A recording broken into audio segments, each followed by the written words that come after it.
आज के शो में स्विस सीक्रेट्स ताकतवर अशराफिया की नाजायज दौलत का नया पिंडोरा बॉक्स मंजरे आम पर।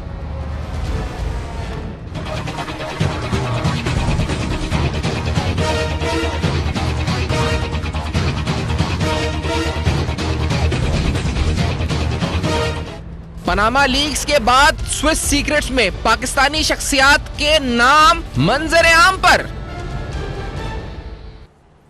अस्सलाम वालेकुम। पस पर्दा हकायक सनसनीखेज इंकशाफात प्रोग्राम बेनकाब में हूँ आपके साथ सैफान खान। नाज़रीन, 2016 में पनामा लीक्स आने के बाद एक तरह से हमने देखा था कि सनसनी पूरी दुनिया में फैली, जिसका असर ना सिर्फ पाकिस्तान बल्कि पाकिस्तान से लेकर आइसलैंड जहाँ जहाँ ये अकाउंट्स हुए, यहाँ पर तो हुकूमत उस वक्त की नवाज शरीफ साहब की हिल चुकी थी, गिर चुके थे, नवाज शरीफ साहब पे केस चला। उसके बाद साल 2017 में पैराडाइज लीक्स और फिर उसके बाद 2021 में पंडोरा लीक्स के नाम से सामने आया। ये सारी तफसीलात जिसके अंदर मुख्तलिफ ऐसे शख्सियात के नाम आना शुरू हुए जिनकी ऐसी प्रॉपर्टीज, ऐसे बैंक अकाउंट्स बाहर मौजूद थे ऑफशोर एसेट्स की सूरत में, बैंक अकाउंट्स की सूरत में, जो कि सारा लीक डेटा था वो मंजर आम पे आना शुरू हो गया। इसमें यह बात कानूनी तौर पर जो फर्क करना बड़ा जरूरी है कि जरूरी नहीं कि बाहर अकाउंट है तो इसका मतलब आपके पास इलेजिटिमेट और गैर कानूनी ही रकम है।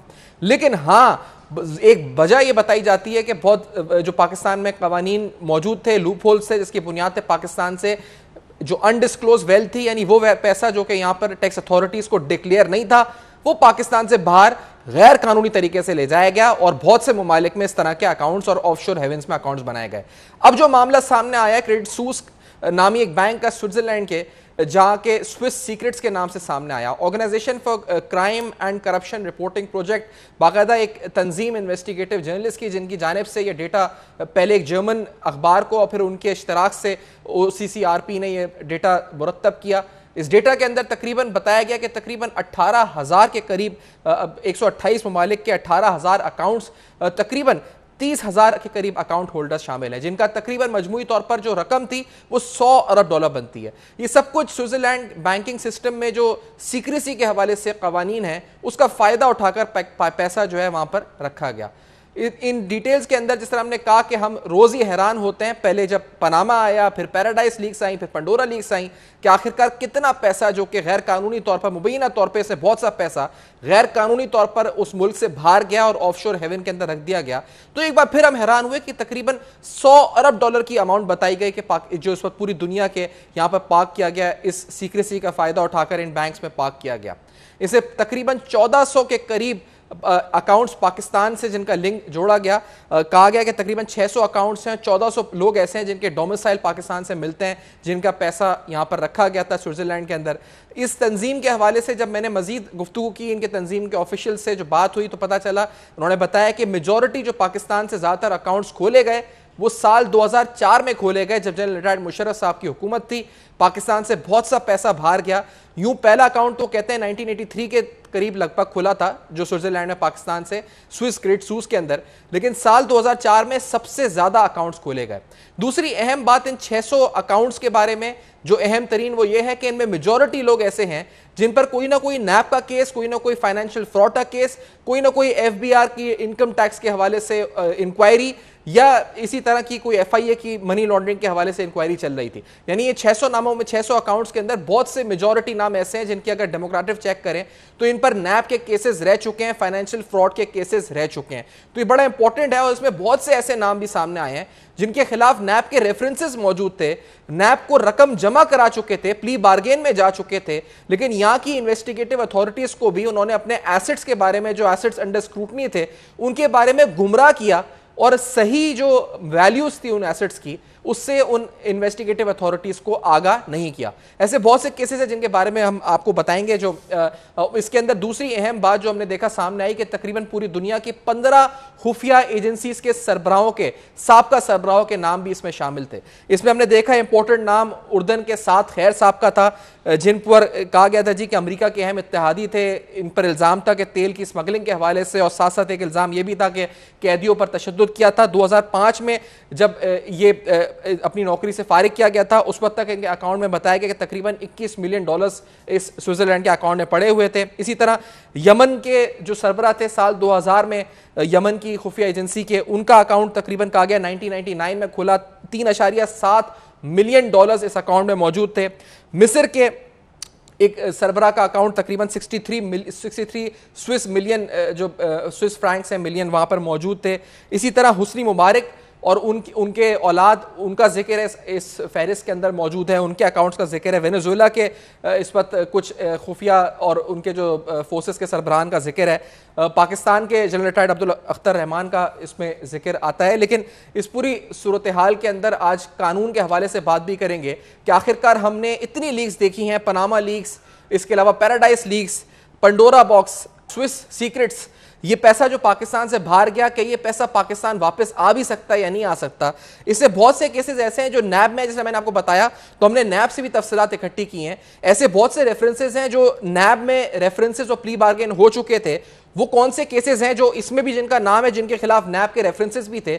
ऐसे भी बहुत से केस हैं जो चीटिंग पब्लिक एट लार्ज के थे, उनकी तफसीलात भी आपके सामने रखेंगे और आपको ये भी बताएंगे कि वो कौन से कवानीन थे जिनका फायदा उठाकर पाकिस्तान से पैसा बाहर जाता रहा और मुसलसल जाता रहा। और इसको अगर हम बात करें एफबीआर के ऑफिशियल से, तो बहुत से लोग बताते हैं कि it was state sponsored terrorism, state sponsored corruption, जो पूरी फाइनेंशियल टेररिज्म आप कहा जाए कि पाकिस्तान से पैसा जाता रहा, स्टेट स्पॉन्सर्ड टेररिज्म थी, ऐसे स्टेट स्पॉन्सर्ड करप्शन थी, मनी लॉन्ड्रिंग थी। ऐसे कवानीन बनाए गए 90s के अंदर बिलखुसूस, इसके जरिए पाकिस्तान से पैसा बाहर जाता रहा। शब्बर जैदी साहब के कॉलम्स हैं, उसके ऊपर भी डिटेल में उन्होंने लिखा है कि इस तरह पाकिस्तान से पैसा बाहर गया और टैक्स अथॉरिटीज कुछ भी नहीं कर सकती थी, क्योंकि कानून ऐसे बन चुके थे, खासतौर पर फॉरेन एक्सचेंज के हवाले से और इसके साथ इनकम टैक्स के हवाले से, कि कोई पूछगछ हो सकती थी कि पाकिस्तान से पैसा बाहर जा रहा है तो आखिरकार क्यों जा रहा है। वो कवानीन क्या थे जिनका फायदा उठाकर पैसा पाकिस्तान से बाहर भेजा गया, और अब क्या वो पैसा पाकिस्तान वापस आ सकता है, नहीं आ सकता। ये सारे सवाल उठाएंगे इस ब्रेक के बाद। हमारे साथ रहेगा।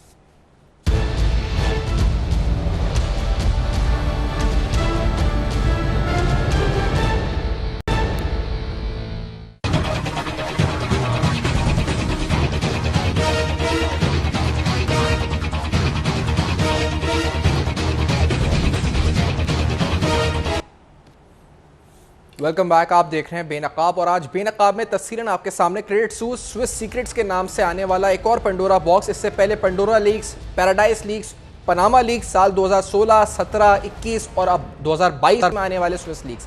तकरीबन $100 अरब की अमाउंट बताई जा रही है। 18,000 से ज़ायद अकाउंट्स हैं 128 ममालिक के, जिनके जो अकाउंट होल्डर्स हैं।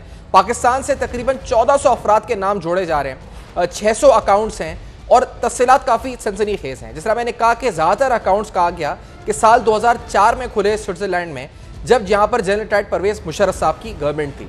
इसी तरह इसमें कुछ ऐसे केसेस भी हैं जिसका मैं जिक्र कर रहा था। जिस तरह मैं आपके सामने एक केस मिसाल के तौर पर रखता हूँ, अलायंस मोटर का ये केस है, मारूफ केस है एक पॉन्जी स्कीम का, जिसके अंदर लोगों से 2%, 3% के नाम के ऊपर क्या आपको मुनाफा मिलेगा, पैसे बटोरे गए। तकरीबन 5 अरब उस जमाने में कहा गया था कि उनसे बटोरे गए थे। टोटल 44 लोग इसमें थे जिनके खिलाफ बाकायदा चार्ज हुआ था, इंडिक्टमेंट हुई थी। 2003 में एक फैसला मैं आपको दिखा रहा हूँ, 2007 का भी एक फैसला जिसमें 3 लोगों को सजा भी हुई थी इस केस में। इसमें एक कपल था, यानी एक शादीशुदा एक जोड़ा था, जिनमें मोहम्मद इसाक और फातिमा, शौहर का नाम इसाक और एहलिया का नाम फातिमा था। इन्होंने प्ली बार्गेन की थी नैब से, और इस प्ली बार्गेन में उन्होंने नैब इन्वेस्टिगेटर्स को बताया था कि उनका अकाउंट फॉरेन बैंक्स में भी है, जिसमें एक अकाउंट क्रेडिट सूस में है। और उन्होंने कुछ जो अमाउंट डिक्लेयर की थी या जो प्ली बार्गेन किया था वो तकरीबन $1.8 मिलियन का था, और ये कहा था कि ये 80% है उस अमाउंट का जो अमाउंट उनके फॉरेन बैंक्स में रखी हुई है। आज क्रेडिट सूस की इस तफसीलात में बात सामने आई है कि 1987 में जब ये पॉन्जी स्कीम अपनी पीक पर थी अलायंस मोटर स्कैम की, उस वक्त उनके अकाउंट में ज़्यादा पैसे पड़े थे, तकरीबन 2 मिलियन स्विस फ्रैंक्स उस वक्त पड़े हुए थे, और मजमूई तौर पर उन्होंने जो रकम इन एक्चुअल दी वो तकरीबन टोटल डिपॉजिट का सिर्फ 60% था। उन्होंने यहाँ पर भी इन्वेस्टिगेटर्स को गुमराह किया और बोला कि उनका टोटल अकाउंट में सिर्फ इतने पैसे पड़े हुए हैं और उसका 80% वो यहाँ पर दे रहे हैं, जिसमें देखा गया था कि नैब ने उसको एक बड़ी कामयाबी उस वक्त करार दिया था। लेकिन अब तफसीलात के मुताबिक अकाउंट में ज़्यादा पैसे थे, और ये जो उन्होंने अमाउंट दी थी ये तकरीबन सिर्फ 60% थी, जबकि उन्होंने कहा था कि वो 80% इसका दे रहे हैं। तो उन्होंने जो यहाँ पर गबन किया, जो लोगों का जमा पूंजी लूटी, उसका बहुत सा पैसा उधर स्विट्जरलैंड में पड़ा हुआ था। शहजाद भट्टी साहब साबिक डीजी नैब भी प्रोग्राम में साथ मौजूद है। भट्टी साहब, एक ये केस नहीं है, इसमें एक और भी केस है हाजी सैफुल्लाह पंग, उस केस में भी वो खुद भी एक मेजर बैंक में भी शेयर होल्डर थे, उनके ऊपर भी एक नैब रेफरेंस इस वक्त भी लटका हुआ है। वहां पर भी मामला तकरीबन यही है जी कि तकरीबन 105 मिलियन स्विस फ्रैंक्स उनके थे साल 2009 में। नैब के रेफरेंस से एक साल कबल बैंक फ्रॉड चार्जेस का उनके ऊपर रेफरेंस आया था, जिसमें उनके बेटे शौकतुल्लाह और किफायतुल्लाह का नाम भी था। अकाउंट 2008 में उन्होंने खोला क्रेडिट सूस में, उसमें इन्वेस्टिगेशन के दौरान वो चलता रहा अकाउंट। साल 2011 में वो अकाउंट बंद भी कर दिया उन्होंने, और नैब को पता भी नहीं चला कि वो अकाउंट था और एग्जिस्ट करता था या नहीं करता था। तो इस तरह लगा ये कि बहुत से लोगों को नैब को धोखा दिया, बहुत से अक्यूज ने जिनके नाम इस फहरिस्त में आए हैं। भट्टी साहब, बिस्मिल्लाहिर्रहमानिर्रहीम। सफान, बात यह है कि जो आपने अभी जो बात की है उसके अंदर दो चीजें बड़ी इंपॉर्टेंट है जी। एक तो आपने कहा कि अलायंस मोटर्स में उन्होंने कहा था कि उन्होंने 80% पैसे दे दिए हैं जो उनके वहां अकाउंट में थे, जबकि वो 60% थे। बात यह है कि इन्वेस्टिगेटर ने ये नहीं देखना होता कि उनके पास कितने पैसे हैं, उसने ये देखना होता है कि जो करप्शन हुई है या जो इफेक्टिव हैं उनके पैसे कितने हैं। सही। अगर वो पैसे चाहे उस जितना अमाउंट जमा है उसका 1% बनते हैं या 2% बनते हैं या 80% बनते हैं, उससे गरज इन्वेस्टिगेटर को नहीं होनी चाहिए। इन्वेस्टिगेटर ने वो अमाउंट मुकर्रर करना है जो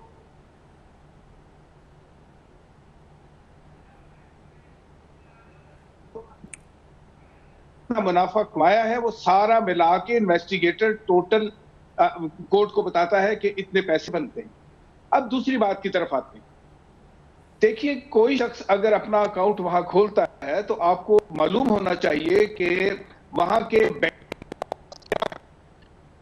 सीक्रेट रखते हैं, किसी को बताते नहीं है कि उनके पास कौन से उनके क्लाइंट हैं और किस मुल्क से ताल्लुक रखते हैं।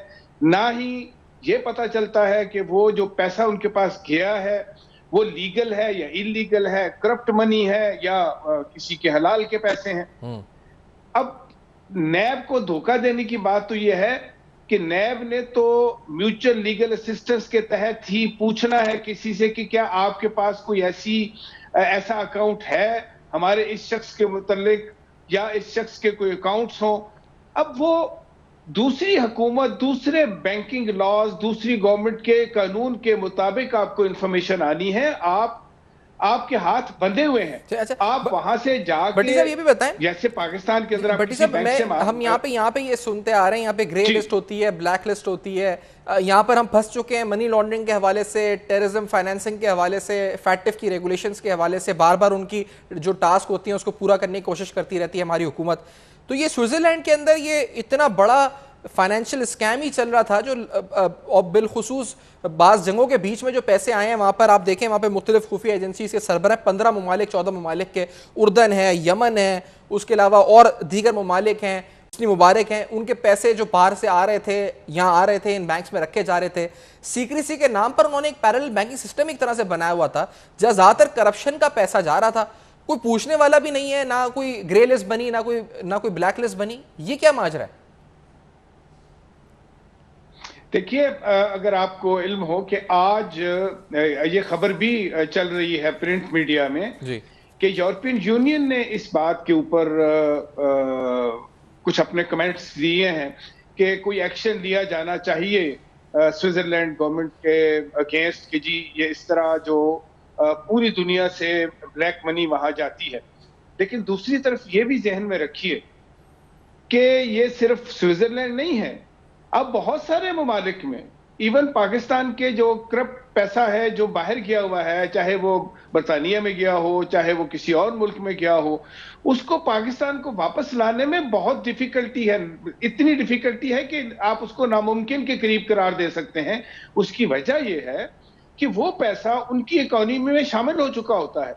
तो दूसरा मुल्क कभी भी इस चीज के लिए तैयार नहीं होगा कि उसकी इकोनॉमी जो है वो सफर करे। उनको इससे गरज नहीं है कि पैसा उनके पास इलीगल है या लीगल है, करप्ट मनी है या कौन से पैसे हैं।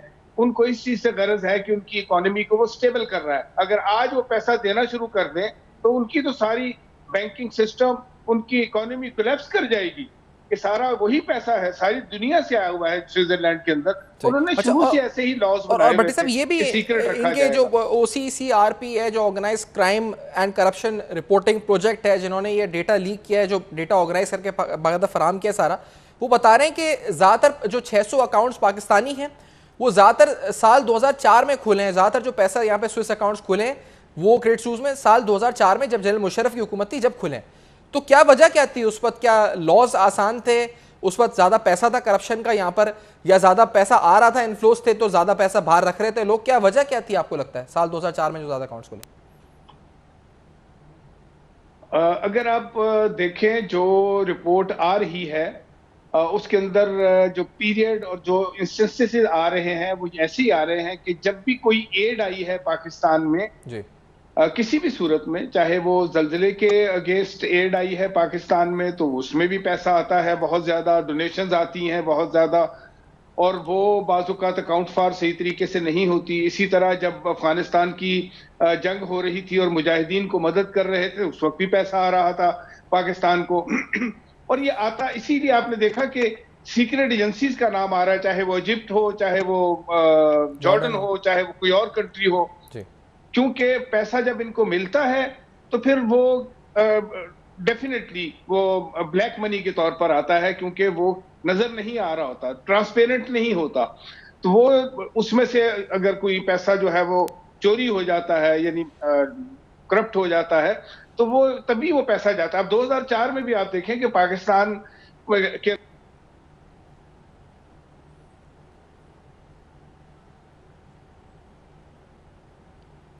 अच्छा भट्टी साहब, शाह भट्टी साहब की आवाज़ हम तक नहीं पहुंच रही है। शाह भट्टी साहब, आप तक आवाज़ आ रही है? चलिए, शहबाज भट्टी साहब का राब्ता मुनक़ता हुआ है। एक ब्रेक की तरफ भी नाज़रीन बढ़ना है, इसके बाद कुछ अहम कवानीन, क्योंकि जिक्र ये हुआ कि पाकिस्तान से पैसा बाहर आखिरकार गया कैसे। आपको इस तफसीलात से जो मैं बता रहा था कि स्टेट स्पॉन्सरिंग किस तरह हो रही थी, यानी कानून साजी ऐसी हुई जिसके जरिए पैसा भेजना आसान हो गया और करप्शन का पैसा भेजना आसान हो गया। ये सब किस तरह हुआ और किस तरह नुकसान पाकिस्तान को हुआ जो आज इतने अकाउंट्स बाहर खुले हुए हैं, ये सब कुछ आपको बताएंगे इस ब्रेक के बाद। हमारे साथ रहेगा।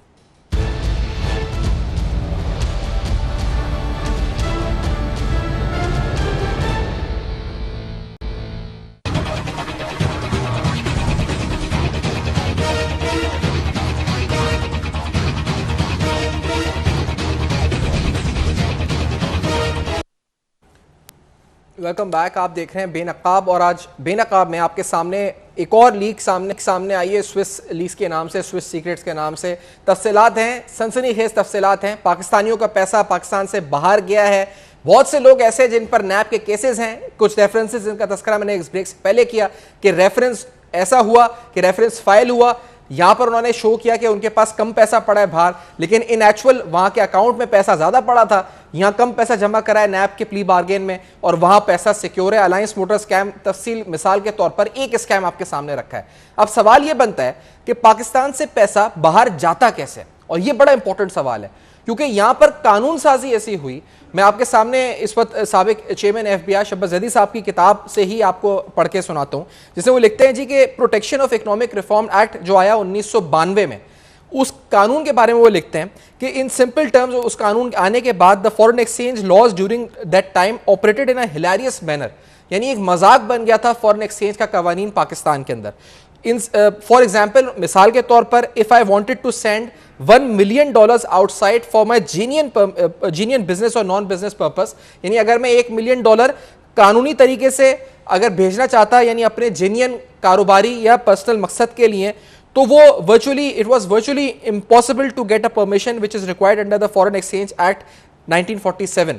यानी वो कानूनी तौर पर नामुमकिन था कि अगर शहबाज ज़ैदी साहब अपनी मिसाल देकर अपनी किताब में बताते हैं कि अगर मैं ये पैसा भेजता $1 million बाहर, तो वो नामुमकिन था, चाहे कारोबार के लिए भेजता या मैं किसी पर्सनल यूज के लिए भेजता। लेकिन आगे लिखते हैं, however I can send $10 million by purchasing the same from an exchange company by paying them in rupees under the Protection of Economic Reform Act. Even that botheration was not required. The counters of exchange companies openly did hawala transactions for millions of dollars. तो अगर यही पैसा $10 million यानी $1 million मैं जायज तरीके से भेजना चाहता तो मुझे उसकी परमिशन नहीं मिलती, जायज मकासद के लिए भेजना चाहता तो भी परमिशन नहीं मिलती। लेकिन अगर मैं किसी एक्सचेंज कंपनी से $10 मिलियन खरीद कर जो protection of economic reform act है उसके तहत भेजना चाहता तो यह पैसा पाकिस्तान से बड़े आराम से हवाला हो जाता।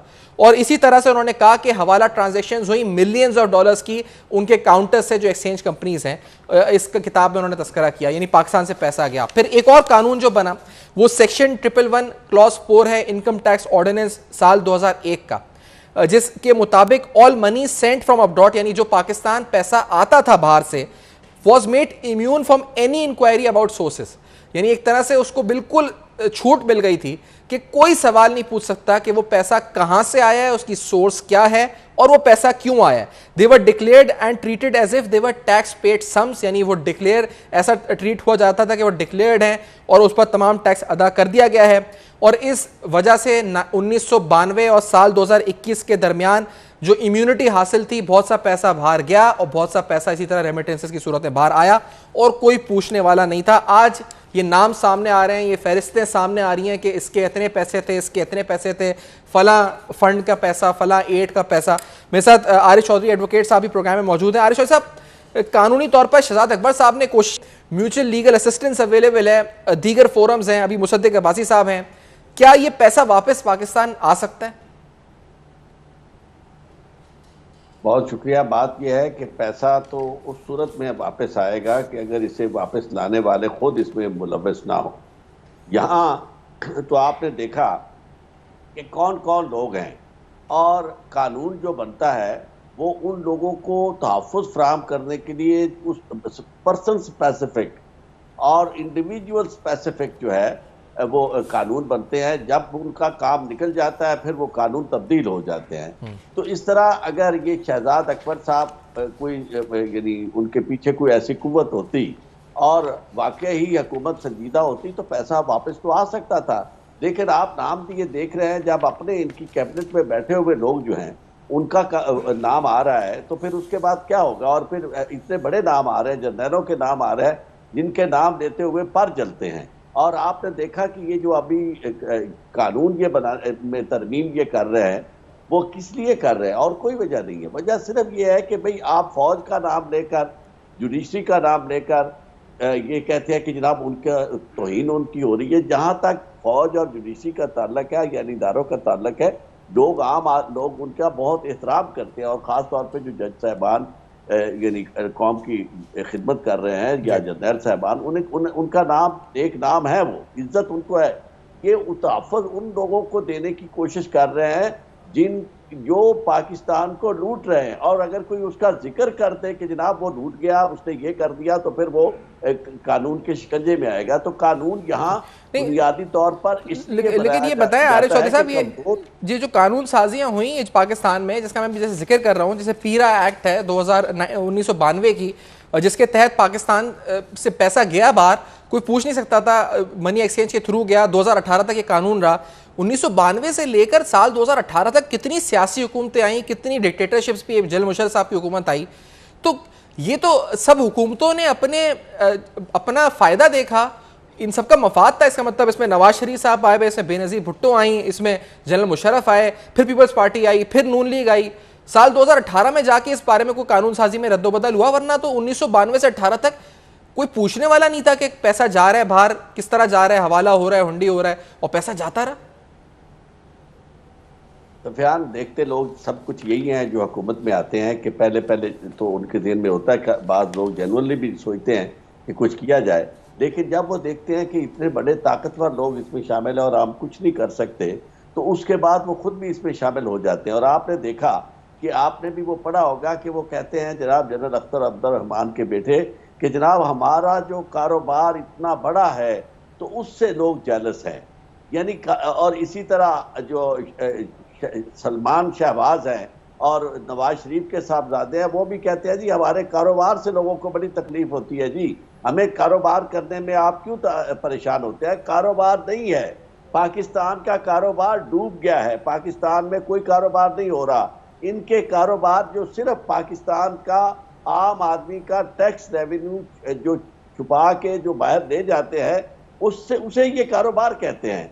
तो मैं ये समझता हूं कि इस तरह के कारोबार को जब तक आप उसकी बेखरी सिर्फ उसी सूरत में कर सकते हैं कि जो शख्स आए उसके अपने मुफादात ना, और फिर इस सिस्टम में तो मुमकिन नहीं है। मैं आपको बिल्कुल ज़रा से लेकिन कानूनी तौर पे आरिफ साहब मुझे बता दें कानूनी तौर पर कि पैसा बाहर रखना जुर्म तो नहीं है। हाँ, पैसा अगर यहाँ पर डिस्क्लोज नहीं है, डिक्लेयर्ड नहीं है और गैर कानूनी तरीके से गया पाकिस्तान से बाहर, तो फिर कानूनी तौर पे जुर्म है ना। यानी हम ये तफरीक तो कर देंगे 600 अकाउंट सामने आए हैं और इसमें बहुत से ऐसे हो सकते हैं जो कानूनी तौर पर जिन्होंने रखा हो पैसा अपना बाहर, कानूनी तौर पर पाकिस्तान से बाहर पैसा भेजा हो और यहाँ डिक्लेयर्ड भी हो, तो ये कानूनी तफरीक भी जरा समझा देना सही और गलत में लोगों को। मैं आपको अर्ज करता हूँ ऐसा नहीं है। बात यह है कि पैसा किसी को बाहर रखने की जरूरत नहीं होती अगर वो उसका डिक्लेयर्ड और उसकी वाइट मनी हो। बुनियादी तौर पर ये सारे का सारा अमल जो है आप वहाँ इसलिए किया जाता है कि ऐसा पैसा जिसके लिए आप अकाउंट फार ना कर सके, ना बता सके कि इसके सोर्सेज क्या है, वो फिर आप ऐसे तहों में छुपाते हैं, मनी लॉन्ड्रिंग के जरिए ऐसे बैंकों में पहुंचाते हैं जहां सवाल ना उठे। अब ये देखें, इत्तेफाक हुआ कि पनामा लीक्स आ गई या ये स्विस लीक्स आ गई या इस तरह की पिछले दिनों में जो आई थी, ये वो लीक्स के जरिए चीजें सामने आ रही हैं। तो ये कोई ऐसा नहीं था कि लोगों ने ये पैसा जो था वैसे ही बाहर रख दिया। और दूसरी मैं आपको कानून की ये बात अर्ज करूं कि कानून का तो ये हाल है कि इन्होंने वहां बैंकों में जायज जिन लोगों के पैसे जो करना चाहते हैं, यानी पाकिस्तान जो है वो बाहर पाकिस्तान के बैंक जो है वो किसी का अकाउंट नहीं खोल रहे पाकिस्तानी का। थोड़ा सा भी वो कहते हैं जी आपका नाम बहुत बड़ा है जी, तो आपका, यानी मैं अपना जाती मैं वहाँ दुबई में अकाउंट मेरा इन्होंने अभी बैंक में अकाउंट था जिसमें मामूली किस्म की ट्रांजैक्शन होती थी, तो उन्होंने कहा जी आपका बैंक, और बगैर नोटिस दिए मुझे अभी बैंक ने मेरा अकाउंट क्लोज कर दिया और मुझे ये कहा गया कि जनाब आप क्योंकि हाई प्रोफाइल केसेस करते हैं और आपका नाम बड़ा इसमें आता है, तो इसलिए जनाब हम आपका अकाउंट जो है वो नहीं मेंटेन कर सकते। हमारे यहाँ यानी जो जायज, लेकिन आरिफ साहब ये भी बताएं कि ये जो सब कुछ हुआ, ये जो चलता रहा मामला और ये दौर से दौर चलता रहा, पैसे जाते रहे। साल 2004 में ये जो OCCRP कहता है कि जनरल मुशर्रफ साहब की हुकूमत के दौरान सब में ज़्यादा पैसा, सब में ज़्यादा अकाउंट जो खुले वो साल 2004 में खुले। तो क्या वजह इस ट्रेंड की? और दूसरी बात ये कि जो नैब के केसेस हैं, कानूनी तौर पर यह भी समझाएगा कि जिन केसेस में रेफरेंस हो गया, प्री बार्गेन हो गया और ये झूठ बोला गया या अथॉरिटीज को कि हमारे पास पैसा नहीं है बाहर, या पैसा जो बताया गया वो कम बताया गया, तो क्या इन केसेस में नैब दोबारा कोर्ट को अप्रोच कर सकता है कि ये हमें झूठ बोला गया था या मिसलेड किया गया था इन्वेस्टिगेशन को, और हम अब हमारे इल्म में आया है क्योंकि अब ये डेटा लीक हुआ है और ये पैसा ज्यादा था, इसलिए अवाम का पैसा था, पब्लिक एट लार्ज को चीट किया गया था, तो हम ये पैसा रिकवर करना चाहते हैं। कानूनी रास्ता ऐसा कोई है? फयान साहब, पहली बात तो मैं आपसे ये अर्ज करूं कि इन दो अदवार में, खसूसी तौर पर ज़िया-उल हक के दौर में और परवेज मुशर्रफ के दौर में जो पैसा जो है इस तरह के अकाउंट्स खोले गए और इस तरह पैसा बाहर गया, उसकी बुनियादी वजह ये गैर मुल्की इमदादें थी। उस जमाने में भी, ज़िया-उल हक के ज़माने में पैसा बाहर से आ रहा था अफगान मुजाहिदीन के नाम पर, और वो कुव्वतें जिनके पास वो पैसा आता था वो उनके पास कोई ना उन्हें पूछने वाला था, ना उनका किसी तरह का कोई ऑडिट होता था। और इसी तरह परवेज मुशर्रफ के दौर में भी आप वार और टेररिज्म के नाम पर पैसे आ रहे थे, तो और परवेज मुशर्रफ ने अपनी किताब में खुद लिखा कि आप उनसे सवाल करते हैं कि जी हमने क्या किया वार और टेरर में, हमारा कंट्रीब्यूशन क्या है, तो कहते हैं कि आप सर गिन लें, आपने जो हमें प्राइस पे की है यानी सरों की, उससे अंदाजा लगा लें यानी कि हमने क्या पाकिस्तान की खिदमत, हमने आपकी क्या खिदमत की, अपने लोगों को हमने बेचकर आपके पास भेजकर, तो वो पैसा जो सरों के नाम पर सर बेच के पाकिस्तानियों के जो दिया जाता था उसका यही तरीके था। अब जहाँ तक कानून का ताल्लुक है, पैसा बिल्कुल जिन लोगों ने प्री बार्गेन की, क्योंकि वो ये अपना अंडरटेकिंग भी देते हैं कि जो हम आपको बता रहे हैं, अगर कल को पैसा इससे ज्यादा निकल आए तो उसमें कार्रवाई हो सकती है, यानी ये अंडरटेकिंग होती है। और उसमें अंडरटेकिंग ना भी हो तो अगर किसी ने डिस्क्लोज नहीं किया और जुर्म किया है, प्री बार्गेन करके यानी वो चला गया है, तो उसका ये मतलब नहीं है कि वो फारिग हो गया, क्योंकि ये कुछ ऐसा केस नहीं है कि जिसका एक दफा फैसला हो जाए और उसके बाद उसे रिव्यू नहीं हो सकता। ये वो केस है कि जिसमें जब डिस्क्लोज हो, क्योंकि वो पैसा जिसमें प्री बार्गेन में नहीं आया वो उसी तरह का पैसा है जिस तरह का वो पैसा था जिसमें आपने जिसका हिसाब आपने प्री बार्गेन में करवाया। तो इसलिए पैसा तो वापस लिया जा सकता है, उसके लिए बिल होनी चाहिए और इदारे आपके मजबूत होने चाहिए और इदारे ऐसे ना हो जिनकी अपनी कलरफुल एक्सरसाइज हो और जिनको आपने तहफ़्फ़ुज़ दिए बगैर रखा हुआ है, यानी आप दिहाड़ी पे रखा हुआ है आपने नैब का चेयरमैन, जब तक आप इदारों को ताकतवर नहीं बनाते और उसमें उनको इतनी ताकत दें कि आपके अपने प्राइम मिनिस्टर को भी वो पकड़े या प्राइम मिनिस्टर के लोगों को भी वो पकड़े तो उन्हें खतरा ना हो। तो ये अक्रॉस द बोर्ड अकाउंटेबिलिटी का तस्वर जो है वो पाकिस्तान को बचा सकता है। लेकिन मैं नहीं समझता कि अब तो हमारी उम्मीदें जो है, सफियान साहब आपके प्रोग्राम भी बहुत आप करते हैं, लेकिन उम्मीदें हमारी दम तोड़ती जा रही हैं कि अब किसे रहनुमा करे कोई।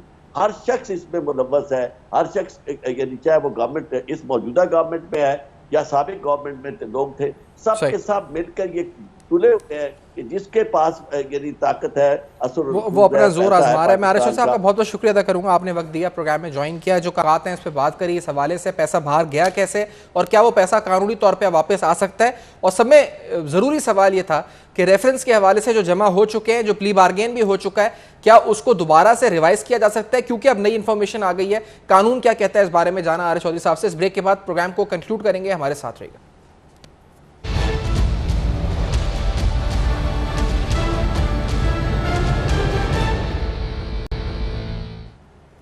वेलकम बैक, आप देख रहे हैं बेनकाब। आज बेनकाब में तफसीलन आपके सामने स्विस लीग्स के हवाले से जो तफसीलात मंजर आम पर आई वो आपके सामने रखी। कुछ सनसनीखेज हकायक हैं बहुत से केसेस नैब में, क्योंकि ज़्यादातर जो अकाउंट्स हैं 600, उसमें कहा गया बहुत से ऐसे हैं जिनके ऊपर पाकिस्तान में फाइनेंशियल फ्रॉड के केसेस या नैब के रेफरेंसेस थे। ऐसे मेगा केसेस भी शामिल थे जिसमें चीटिंग पब्लिक एट लार्ज के ऐसे मुलजिमान जिन्होंने पाकिस्तान से बाहर पैसा रखा हुआ था और यहाँ रेफरेंसेस और प्ली बार्गेन कर चुके थे और फिर उसके बाद आराम से जिंदगी गुजार रहे थे, उनकी सनसनीखेज तफसीलात भी आपके सामने रखी।